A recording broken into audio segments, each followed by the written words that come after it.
This video is supposed to get 1 million views, and here is the reason why. I want you to listen to this, our brother. He made a lot of points in all this video I'm going to play you.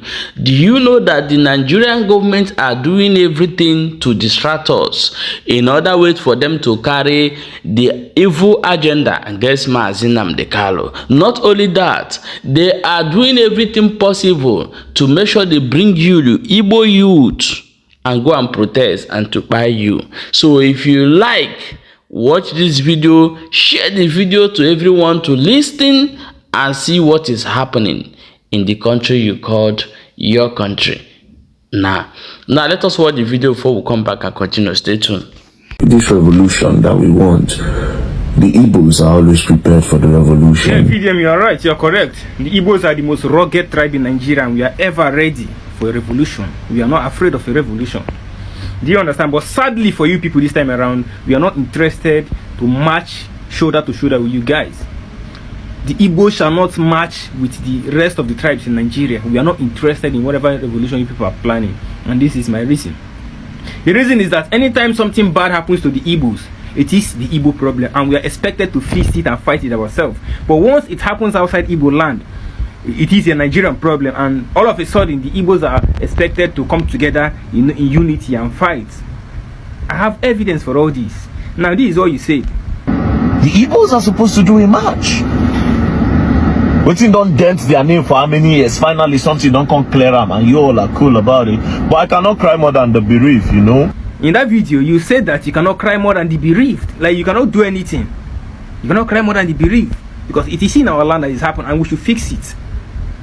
But now, this is you. We are saying enough is enough, and if you are ready, we are all ready to go with you to the bush and do it today or tomorrow. Yes, you are calling for the Rattles, which includes the Igbos, to go into the forest of Oyo and put their life on the line directly, thereby crying more than the bereaved, to bring out the kidnapped victims, because it is happening outside Igbo land. Now this is another evidence. Nigeria, now after Buhari, Tinubu go rule Nigeria. This man talk all these things. If you go watch your old videos, where in London, for place to be say, the same people will even fight for, not people defend them again. So this is Gege. Gege said that after all these things, Nnamdi Kanu said that even the people he fought for couldn't even defend him. Now, Nnamdi Kanu did not only fight for the Igbo people, he fought for the Hausas. Look at the video. Usman Abubakar is in detention. Mahtab Omar is in detention at DSS. They don't want to bring them to court. The families are here. Ibrahim Yahya is there as well. I was with them. Musa Kalamo is also there. Belief is also there. He fought for the Yorubas. Look at the videos. Every Yoruba person supporting Fulani, you are setting up yourself to become like the Hausa people. Nnamdi Kanu fought for everybody. But now that he's in jail, it is now an Igbo problem, and the Igbo should get him out by themselves. Do you understand? This is another evidence from Simon K. Nnamdi Kanu was a mistake that happened to you Igbo people. It's a mistake in the sense that a bunch of you motherfuckers, let me put it, a bunch of you motherfuckers cannot even rally round to defend and protect and ensure the fact that he's been liberated. Okay, Simon K called all the Igbos motherfuckers. I agree, I'm stupid, because he believes that he is an Igbo man and he fought for the Igbo people. Therefore, we should be able to stand for him and release him from jail. But Simon K forgot that Nnamdi Kanu always also fought for the North by warning them about the Fulanis. He even fought for them in court, just like I showed you. He fought for the Yoruba people. Nnamdi Kanu stood in solidarity with Sowore. Nnamdi Kanu stood in solidarity with Sunday Igboho when he was, in his time fighting. But all of a sudden, now that he's in problem, it is now an Igbo affair. You cannot cry more than the bereaved. I'm not saying that you are the one that's going to save us. I'm just trying to tell you what you say. You cannot cry more than the bereaved. So why should the Igbos follow you to the forest of Oyo to cry more than the bereaved, which are the Yoruba people, by putting our life on the line directly to bring out those kidnapped victims? When they kidnapped people in Abia State, did you talk about it? We went there ourselves and did our job and brought them out. When the Fulani herdsmen killed our people in the villages of Uzowan in Enugu, where were you? Where were the rest of Nigerians? Where was this unity? When our people stood with flag in the street of Mpo, taking bullets, being massacred by the Nigerian army for protesting for their rights to self-determination, where was the unity? How many of you stood with us? None of you. We went home, we mourned our dead and did our thing. Now it is now hitting you people. You now want a unity for revolution. The first people you call is the Igbos. The Igbos are ever ready for a revolution. So you people know that. You know that the Igbos will exist when it is time for war. The Igbo exist. When it is time for something hard, something to die for, the Igbo exist. But once it is our problem, we are meant to fix it ourselves. You all sit back. You cannot cry more than the bereaved. We are not going to. Our people shall not march with you into that forest of Oyo. You people should go alone and cry with your bereaved. The game plan is to keep your attention away from your land so that they will ravage your land and give them a death sentence, because that's what they are planning to do. Peacefully, without any problem. Did you protest when Nnamdi Kanu was given a life sentence? No, you did not protest, but you are here in Yoruba land protesting that you are at You are the most foolish people on earth. So you people think that Yoruba land is the target. The game plan is to remove your attention from Nnamdi Kanu while you are in Yoruba land protesting.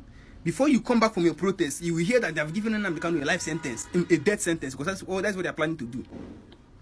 While you are in Yoruba land protesting, there was a kidnapping case in Abia State. Bandits in Abia State or Hofia, they kidnapped two of their girls, and made a ransom of 20 million. Every village should take note. Kudos to youth of Abia State. They enter Butch. They rescue their sister. You are fighting for the land. Did anybody protest for us? Did the mainstream media carry it? No. Our youth went into the forest and brought out those people. So after all these things, after all the warning that Nnamdi Kanu warned Oyo people, he called Oyo in particular. Now they have left the Ilorin, having taken Ilorin and taken it to Sokoto. They now want to come into Oyo. They want to come into Ondo. Once they take over all those places, it's over for the Yorubaris. The thank you they could tell him is to jail him to give him life in jail. The Yoruba did not protest. They don't see it as anything bad. Now, when those things that Nnamdi Kanu was talking about Yoruba people is now happening, so me, two people in Yoruba land protesting for them, why abandoning Nnamdi Kanu in jail? You people are the most. You see those people with side jars, most of those people, not all of you, most of those people with side jars are the most useless people. Go to my comment section. The idea telling me I don't know something, you're a small boy, what is your age? You are older than me, but you don't have sense. You think that if bandits here, bandits must go, they will leave or your forest and run away. You think the army cannot chase them if they want to chase them? Don't you see how helpless their governor sound? You think it's a joke? The game plan is to keep your attention away from your land so that they will ravage your land and give them a life sentence peacefully without any problem. Because, alright, the truth is, there's an agenda to Islamize Nigeria, and it's no jokes. Slowly, it's creeping in on us, and it's no joke. There's a very strong agenda. Very dark man. Very dark man. Do not sit down and analyze security issues that Nnamdi Kanu have already brought to light as if you made those findings. Try to give him his accolade. Do you understand? Try to give Nnamdi Kanu his credit. And this is the reason why you should give him his credit. One, I see that you're trying to talk about the Islamization agenda, the Fulani terrorists, the whatever banditry in the country that's going on. It's a good one. It is good that you are bringing it to the notice of the world. And we love what you're doing. I'm not a Rata member, but I don't need to be a Rata member to know that what you're doing is good. I don't need to be a member of PDP to know that APC is failing us already. Do you understand? But what I'm trying to tell you is give credit to Nnamdi Kanu, who actually made those revelations initially from the first place. And now this is the reason why you need to do that.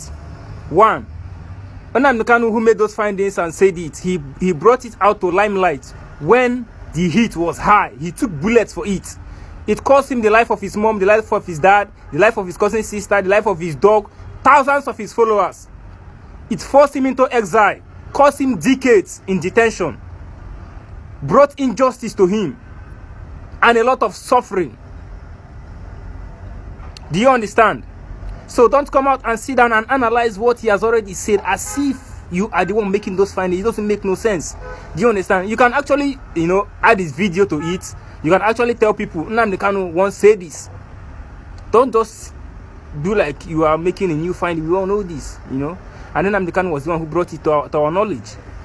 I see other bloggers, whenever they want to, talk about security issues that Nnamdi Kanu have already talked about, what they do is to attach his video where he was speaking about it, so that the world can know who made those findings and the reason why he's behind bars. But you coming out to just sit down and analyze and trying to say there's an Islamization agenda, that the Fulani will do this, they will do that, without giving credit to the owner or the original person that made those findings is not good, bro. It's like eating someone else's glory. He's in detention for that. He has suffered for making those revelations. He took the bullets. Very dark man. You see this thing you are saying now. You can never say it when Nnamdi Kanu said it. You don't have the balls, bro. So let's give him that credit. I understand that you're doing a good job. Trying to add to his voice is good, but give him those credits. This is not coming from an angle of hate or jealousy. I'm just being real and direct. If it was when Nnamdi Kanu was speaking, 2016, 2015, then when the heat was very high, very dark man, you cannot speak then. You don't got no balls to do that. So now that he has already said so and already, you know, took all the bullets, the suffering, the jail time and everything, the hatred, I just want to sit down and analyze those security issues as if you are the one that brought it to the limelight. You know, Nnamdi Kanu did. And bro, let's give him the accolade. He suffered for it. He's in jail for it. Let's give him his credit. Peace and love. Thank you. Ogun ki. Ogun. Amadiyo hababu ekwe. Let's watch this video. So I don't notice say whenever Nigerians are united in pain, in crisis, like in situations like this where there is so much tension in the country, Igbo people always wrongfully want to push their own Biafra agenda, which I think is wrong. In as much as I'm trying not to be insultive on this social media space, I must say that this guy is an idiot, a very big fool gob, and I'm going to tell you why I say he's an idiot. And this is a video of Nnamdi Kanu campaigning for a better Nigeria back then in London before he switched his agitation into the Biafra agitation. He was speaking up for the Northerners that had been massacred and then. Look at the video. My name is Nnamdi Kanu. The reason why we are here today is to protest the killing of innocent women and children and men, for that matter, all over Nigeria, especially in the northern part of Nigeria. And now, after all this agitation, nothing happened, nothing changed. He came back, still seeking for a better life for Nigerians. He had to, you know, switch into Biafra agitation to know that if he's going to get an independent state, so he can give his people a better life that he was seeking for the whole Nigeria. And this is also a video of him in court speaking for the Northerners. Usman Abubakar is in detention. Maftab Omar is in detention at DSS. They don't want to bring them to court. The families are here. Ibrahim Yahya is there as well. I was with them. Musa Kalamo is also there. Belief is also there. Yes, that was him. So after all these things, nothing was being done about it. Instead, they came after him. You know, you arrested him, prosecuted him, killed thousands of his members. Now he's in jail, serving life sentence, which they are planning to upgrade to a death sentence. Now that all the things that he has been saying for a long time have started hitting you people, as though they knock on for Bola now. Don't they knock on for blockers. The next night, you want us to forget everything. We should forget him in prison, forget whatever the better life is seeking for us. You know, forget the people that have died for this cause and be united in pains with you. Ogun kill. Ogun. Amadiyo hababu ekwe geba. Ogun go kill you and die you're united in grief. Go and unite with your umuna in grief. I don't know why it's so easy for idiots who do not feel our pains to tell us to move on. You want us to move on and be united in grief with you. Ogun kill you. You guys should leave us out of your nonsense. Go and unite in your grief with your umuna in the graveyard. Don't Ogun kill now. Ogun they kill grief. Ogun they kill unity. Now don't make me verse for this app. Oshim united in. We should abandon everything he's fighting for. Abandon him in prison. Abandon the people that have died. Abandon everything we have suffered. And be united with him in grief. In pains. Thunder fire you and pains. Yes, they say talk don't talk himself, and I love every reply this our brother give in this particular video. Guys, share and follow him anywhere you see him on TikTok.